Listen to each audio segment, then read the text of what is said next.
Now, today we are going to be talking about the mosaic defense strategy. The mosaic defense strategy. Now, look at Iran.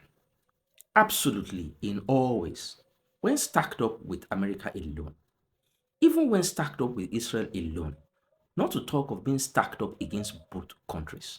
When it comes to conventional warfare, tit for tat, Iran stands absolutely no chance. Yes, Iran stands absolutely no chance. Why? When it comes to conventional weapons, when it comes to the aerial, when it comes to the naval, and when it comes to the ground war theaters, Iran is massively, massively underarmed. When you look at the naval theater, where are their amphibious ships? Where are the destroyers? Where are the frigates? And where are the grandfather of them all, the aircraft carriers? Iran has but almost none of them. Mhm. When it comes to the aerial theater, when you look at fighter jets, when you look at the refueling planes, when you look at AWACS planes, early warning signal planes, when you look at sentry planes, when you look at everything, that you actually used to, make a lot of impact when it comes to conventional warfare in terms of the aerial theater, Iran is not there. Even when it comes to ground war, do you understand? Frankly speaking here, Iran does not stand a chance as the combined military strength of the greatest military power in the world at this time and the greatest military power in the Middle East at this time. That is America and Israel, respectively. To further complicate things, you will also discover that when it comes to the financial power, the financial muscle, the supply chain logistics, Iran does not stack up when it comes to those two countries. What eventually now, essentially banishes, so to say, Iran to what is supposed to be an automatic military defeat in a war against the US of A and Israel is a nuclear power. America is the biggest, or at least the second biggest nuclear power in the world, while Israel is not only a nuclear power, but the only nuclear power in the entirety of the Middle East. That's what people call Western Asia. Imagine both countries combining. It is ordinarily expected.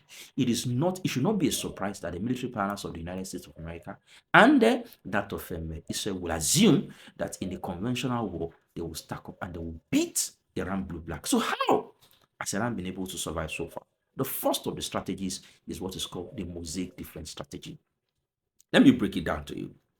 And let me use examples that you may be able to relate with easily. Look at Nigeria, for example, as a country.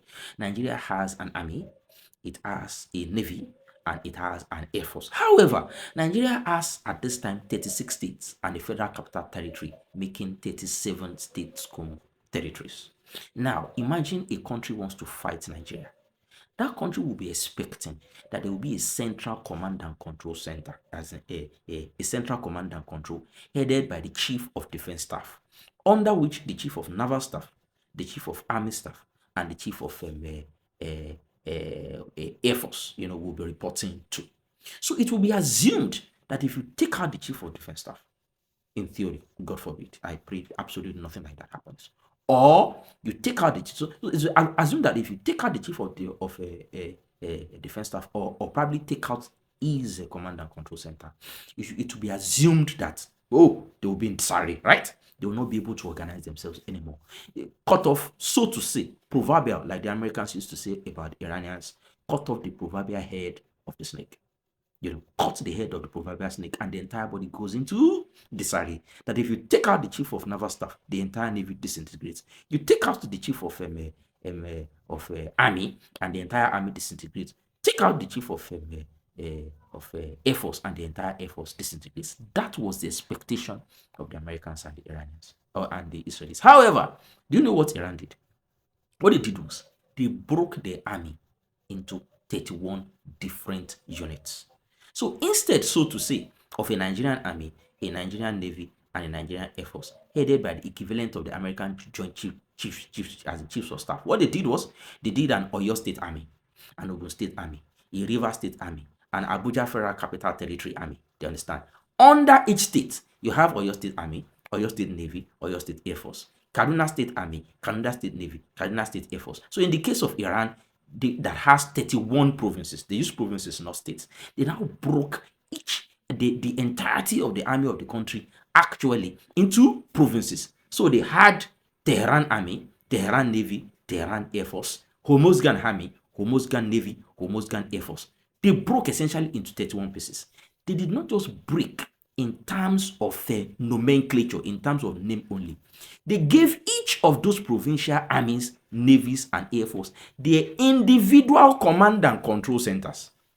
They gave them central pre-recorded instructions. In fact, they worked on the assumption, they started the war on March 28th with the assumption that the entire central command and control center, the equivalent of the chief of defense staff or joint chief of staffs, the equivalent of the chief of army, chief of navy, chief of air force, had been actually killed, obliterated, and exterminated by the Americans and Israelis. If we are not even there at all to give you instructions, will you survive? Yes, you will survive. This is how you will survive. These are your pre-recorded instructions. If you hear from us after this particular session, fine. If you don't hear from us, proceed with the war according to these pre-recorded instructions. Oyo State Army, this is your business when it comes to the enemy. Tehran Army, this is your business when it comes to the enemy. So, for example, don't forget that those provinces are also differ in their nature. For example, the province where the Strait of Hormuz is locked in is called the Hormuzgan. Is called the Hormuzgan province. That means that the Hormuzgan province will naturally have a more souped up, a more bloated navy because it is a naval environment. While those areas that are more interland, like Isfahan, like Tehran, will have a more pronounced aerospace force, the guys that fire missiles, and also a ground army, just in case there's a ground attack. There may be little to no need for a naval force. So they broke each province into what they need to do if the enemy come after them, depending on the war theater that features in that province. They also gave each province their own armed supplies. They give them all the personnel they need. They give them all the logistics they need. They give them all the supply chain logistics they need to manufacture more missiles, drones, drone boats, whatever they need to manufacture. They essentially ensure that each and every province is individually self-sufficient to prosecute the war as they deem fit, as pre-instructed, just in case war starts. And immediately war started, what happened? Everything went perfectly according to it. In fact, the war was launched with the assassination of the very topmost level of the command and control center, exactly like the Iranians expected. The Americans and Israelis did not know they had already prepared for the demise, for the martyrdom of their leaders. And ever since then, Iran has prosecuted a smooth, slick, and classic war, front. They have continued to fire. They have continued to do military activity. They have continued to fire ballistic missiles. They have continued to fire drones. Their naval component is fantastic. Each of the provinces are working well. And don't forget that each and every province is actually locked down under 500 kilometers of rock, where American and Israeli bunker busters cannot reach them, where even tactical nuclear weapons cannot reach them. And that is why, one of the major reasons why Iran continues to fight, despite the fact that President Trump continues to insist that he has obliterated their army, he has obliterated their navy, he has obliterated their air force, he has obliterated all their leaders, and they keep fighting. Because the guys that are really doing the fighting have been split into 31 disparate and independently functional components.